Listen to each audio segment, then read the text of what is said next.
Sa inyong investigasyon, may bayad po ba yung kinausap ni VP Sara? Kung 100% certain po kayo na may kinausap siya para patayin di umano ang Pangulo, may bayad po ba yun o libre?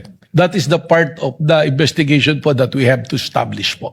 So sa ngayon, hindi pa po niyo sigurado kung pagkakaibigan lang o samahan lang o may bayad yung usapang yun?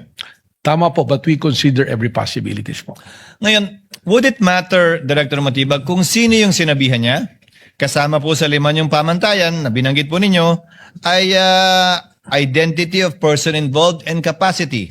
Tama. Halimbawa po, kung ang kinausap na ikalawang Pangulo ay kaklase niya sa college na nagtatrabaho sa call center, relevant po ba't mahalaga yon? Kaugnay ng capacity, hindi ba? At kaugnay ng identity ng taong kinausap. That will be considered in the investigation po. So ibig sabihin, hindi po yun babagsak sa valid threat, hindi po ba?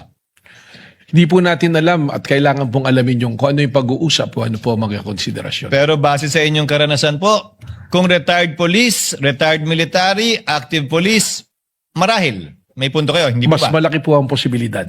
Pero kung walang military background, walang background kaugnay sa paggamit ng anumang uri ng armas o walang background kaugnay sa anumang karahasang nagawa na niya sa kapwa niya, may basehan din po yun para sabihin yung kabaligtaran, hindi po ba? Titingnan po natin, tama po. At bilang panghuling katanungan, ito pong inyong task force ay binuo para imbestigahan ang mga banta laban sa Pangulo.